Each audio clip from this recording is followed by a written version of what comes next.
Tim Twentyman, DetroitLions.com, columnist, insider. He is standing by on the Meyer guest line. Welcome back, Timmy. Hey, Hooch, how you doing? Doing good, man. So it's halftime. You're there at Lambeau. What are you thinking the second half was going to be like based on what you witnessed in the first half with the Lions? I thought it was going to be a lot like the first half.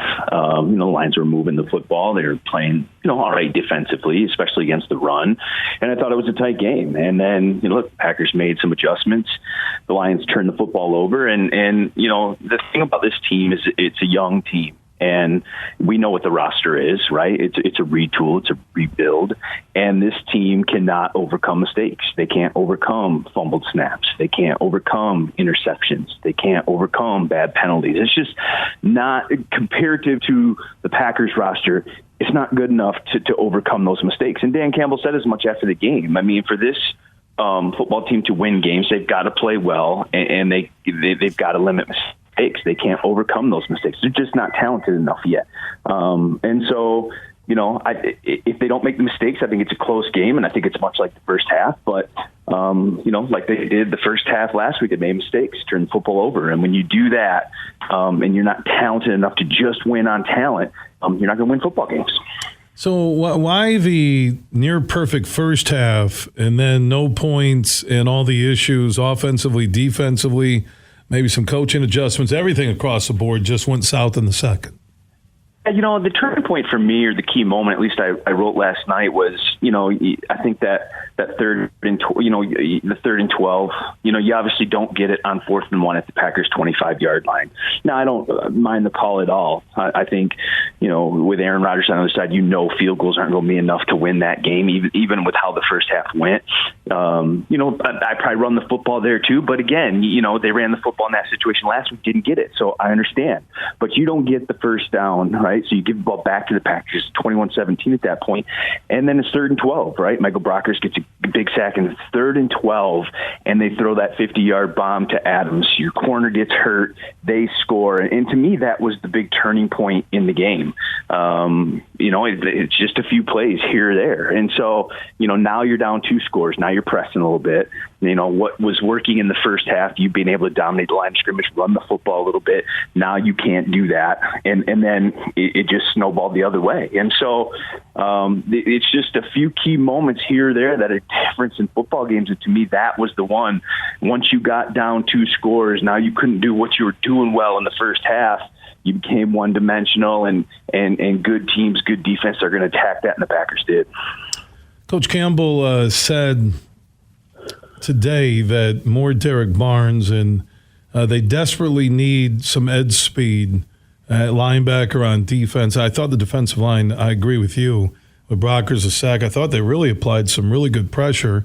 Cornerbacks, safeties had their moments, but the linebackers, how slow they've been in the first 2 games, it's a visual that's alarming. It is, and I said as much in a tweet last night that it was glaring to me just, how easily running backs, tight ends beat these linebackers to the edge. And look, I thought Alex Anzalone did some good things. He's, tough, let him in tackles. He was around the field. Maybe there's, some things in some deficiencies in the open space in the pass game. And that's all right. You can get around that if you've got a guy next to him that can run, play the pass, do some things in the pass game. But when Jamie Collins doesn't play well either, and there's some deficiencies there, and now you've got 2 guys that are maybe a little bit more deficient in that kind of area, then I think that's where you can get exploited. And we saw that a little bit with Green Bay. And so you're right. We talked to Coach Campbell today, and he said they're going to get Derek Barnes in there because we saw in the preseason, look, that kid can fly around. He can go sideline to sideline. He can make some plays in the pass game. Now he's going to rookie, and he's going to make some mistakes. And that's the thing. You're going to play him, and he's going to make some mistakes. But I think he's going to make some plays too. And I just think that infusion of speed is much needed on this defense. It'll be interesting to see how much they work him in that Baltimore game on Sunday. Tim Twentyman, DetroitLions.com, columnist, insider, joining us on the Meyer guest line here on the Huge Show across Michigan. Let's look ahead to Baltimore and Lamar Jackson on Sunday. Again, we talk about that edge speed, and I think that's why he's smart enough to say, yeah, Barnes is going to play, because you tell me who's going to get to the edge. And Jackson, you watch, they have to use him with 15 guys on IR and down to 3rd and 4th string running backs with the Ravens, and you watch them beat the Chiefs, who I thought their linebackers also looked slow.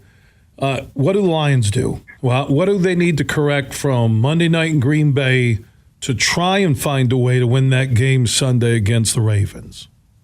Well, it's a tough task, obviously. I mean, everybody has the same plan for Baltimore when they come in. You got to make Lamar Jackson a passer. And then that's easier said than done because Baltimore does a terrific job of getting him out, rolling him out, getting him space, doing RPOs. And so you just can't make the mistakes, especially on defense. And you just have to try it as much as you can to rally to him and make him throw the football. You have a chance to beat the Ravens if Lamar Jackson throws the football 30, 35 times, even 40 times. If he's now their number one running back and he's allowed to run and pass and the RPOs come into play, you're just not talented enough on defense with what they've got at cornerback now. We talked about linebacker. I think this game is really, to me, the onus is on the defensive line. I think they've got to play as well as they did in Green Bay. They've got to stop the run first, and you've got to turn Jackson into a passer. Now, he can still beat you there, too, and they've got some nice weapons on the outside who will be challenged against the third, fourth cornerbacks for the Lions. So, but I think that's the recipe for success. If Baltimore comes in here, runs for 150, 175 yards, I just don't think you have a shot. If they come in here and Lamar Jackson throws for 300 yards and a couple of touchdowns, hey, you tip your cap. He's one of those guys. But I think that's got to be the recipe going forward. When you look at the NFC North, when you look at the Lions, and I know we're only 2 games in, and I'm already getting the tweets and the text, and, hey, are we going to get the overall number 1 pick? Your message to a Lions fan listening right now, Tim, and we'll get to the NFC North question in a minute, but your message on what lies ahead for the Lions. Well, I think what you have to look at, and I think you mentioned off the top before I came on, is you look at the second half against San Francisco, right? You look at the first half against Green Bay. There's 60 minutes where they played competitive football. And so, I think, and then you have, the first half against San Francisco, second half against Green Bay where they didn't. And so this team has to find a way, this coaching staff has to find a way to put together more of a complete game.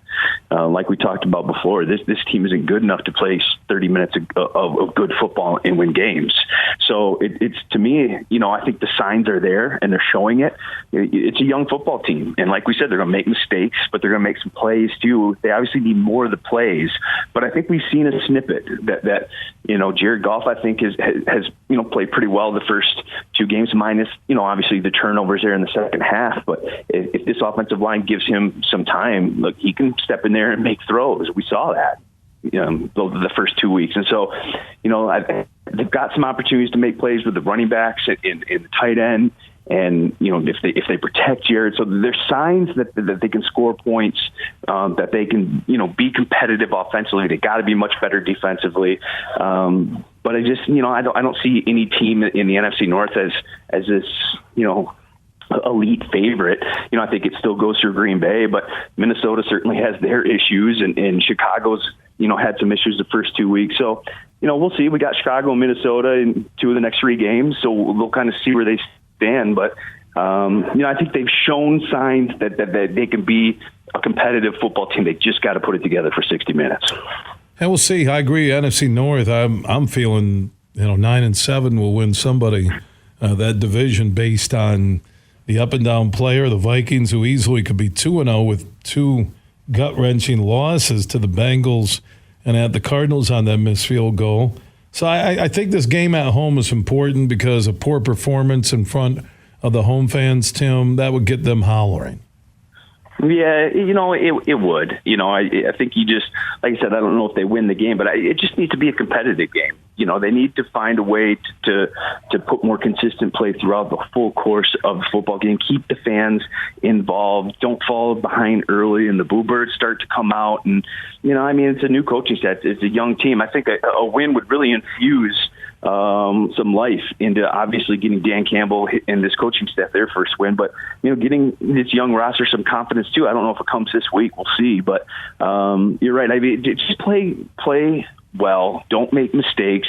Be competitive and make it a football game. And I think the fans will appreciate that because I think they understand what's going on in Detroit with this retool, rebuild, and it's going to take a little bit of time.